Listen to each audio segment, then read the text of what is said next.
AMANDACOOK.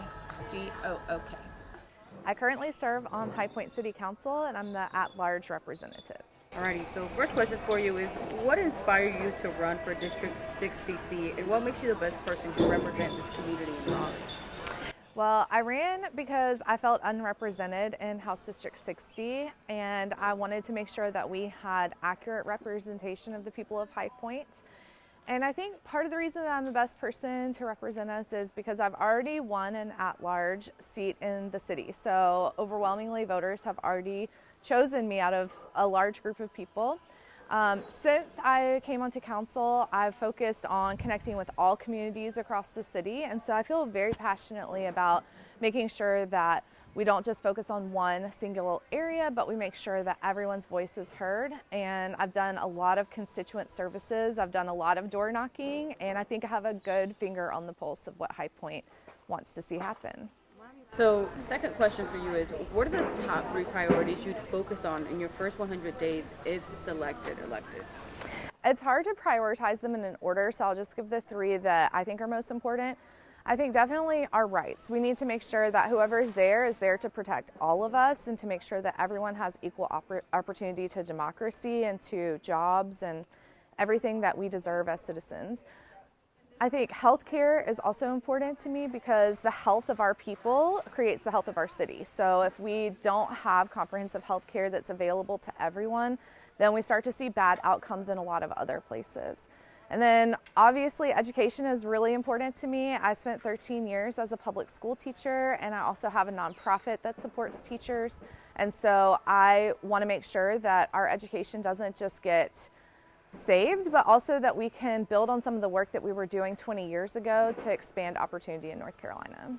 And how would you ensure transparency and accessibility for your constituents once you are in office? Well, I think anyone who's ever called or emailed me would say that I answer my phone, number one, and I respond to emails, and it's not just a conversation. I try to work towards solutions. So it is really important that people know that I'm always available. I'm available now, and I still will be when I go to Raleigh. You know, this is a special election, right, that we're going to be having November 15th. So it's not something that usually happens, but you decided to take the time to talk with us. Why was that important to do? Well, number one, I want to make sure that the public understands about how the special election works, and that this isn't something where they would go to the polls and select their representative, that actually it'll just be organized precincts within the Democratic Party that will get to vote. And so part of that means that people do have the ability to reach out to their precinct chairs and advocate for the representative that they want. It shouldn't just be a select number of people that get to choose who represents us. And I always look for opportunities to connect with the public, not usually through the media, because I like to have long conversations, and sometimes I feel that I get cut off. But in this case, we have a short amount of time, and I don't have the ability to knock all of the thousands of doors in the city, so this is a direct way for me to communicate. You know, with former Representative Cecil Brockman resigning after facing criminal charges, many voters have expressed concerns about trust and stability in local leadership. How would you work to restore confidence in this office and reassure residents who feel disappointed or uncertain about their representation?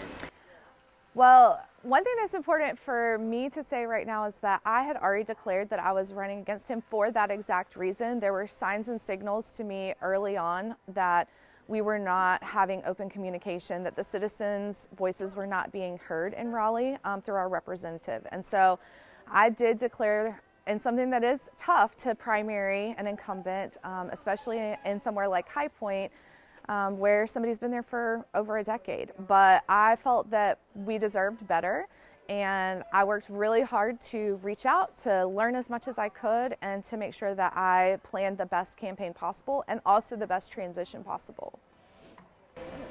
Now, these are going to go a little bit more for you. Okay. You know, you emphasize health care for all. Specifically, you mentioned state-funded subsidies and telehealth and mobile clinics. How would you work with the current state budget constraints to implement these, and what trade-offs do you anticipate?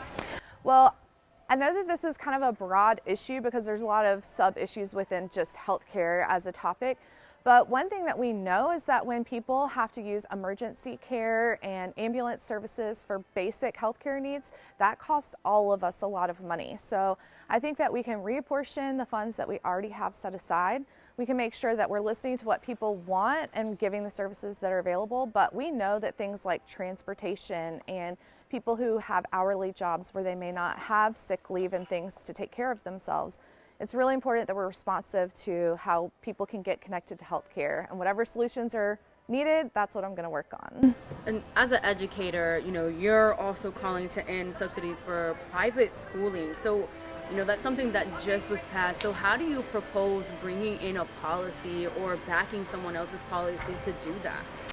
Well, number one, I do think that immediately we could place a cap on the income level of families that are able to access those private school vouchers. I do understand that a lot of momentum and marketing has been used to convince families to mistrust public schools. One way that we can rebuild that is to focus on making sure our public schools can have everything that they need and that they can give the best opportunity to students, and that we support our teachers and staff in that.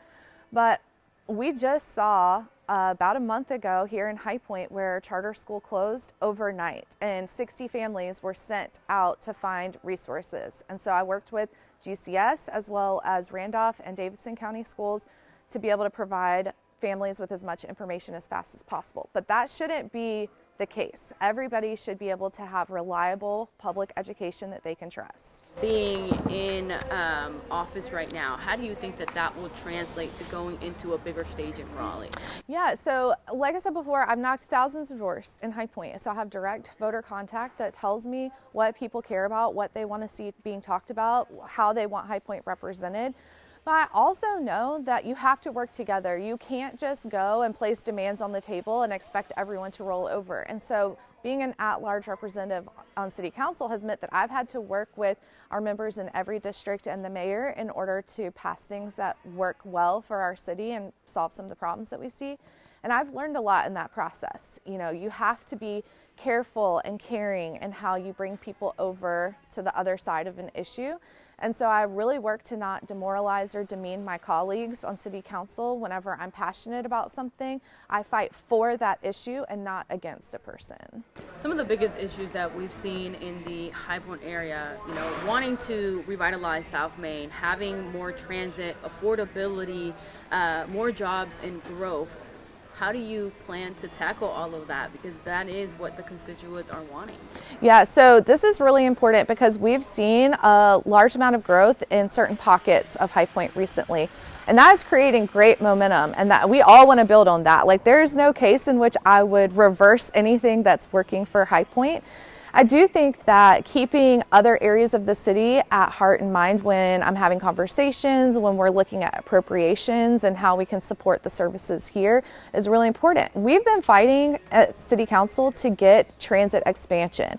We've been fighting to get state and federal funding to be able to offer, covered bus stops and restroom facilities in other areas of the city, and we have not been getting a response from our leaders at other levels. So part of this is going to have to be a little bit of a tough conversation about how we take care of people and how we use our funds that go to those other levels to bring back to the city to use for things that really solve the problems that people are addressing, just like you said. The homelessness and as well as education. What are your thoughts on that?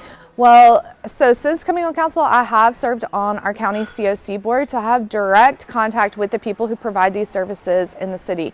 And as funds have been cut at the federal level, and as we've seen very direct legislation pointed at hurting and harming pockets of our community, I can't stand by and just let that happen for fear of somebody not liking me or for somebody trying to work against me. We have to stand up for what's right for people who don't have a voice.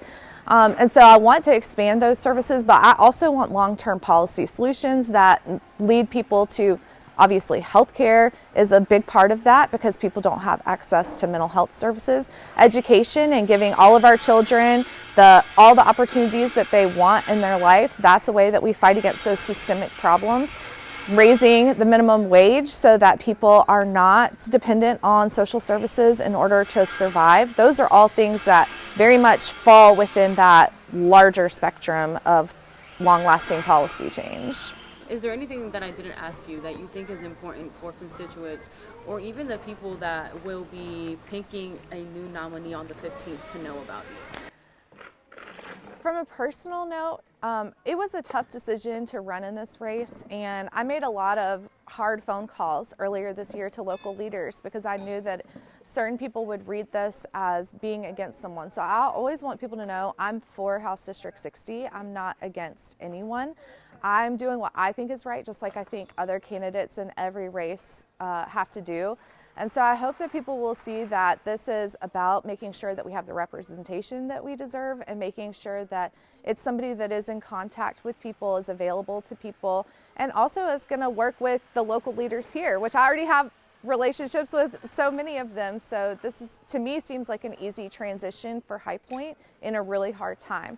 And the second thing is just I laid low to try to protect the veto override votes that were happening this year. And that was a tough decision because I wanted to make sure that I was able to project who I really am out into the public. And nobody should be in Raleigh holding votes hostage for a campaign. Nobody should be preventing others from spreading democracy and interacting with the public. So I encourage democracy. I encourage primaries. I think giving people the idea that we have a plan, that we have people who are passionate about the city, those are all positive things. So I encourage this process, and I encourage everyone to read up and to make the best decision that they can.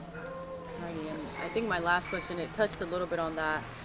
Obviously, whether you get the nominee vote on the 15th, you will still be running come 2026, correct? Correct. So nothing has changed in my plan based on the appointment process. I was always planning for a campaign. This appointment was a surprise to everyone, and so it doesn't change anything about the groups that I've already been working with to build up to get ready for filing on December 1st.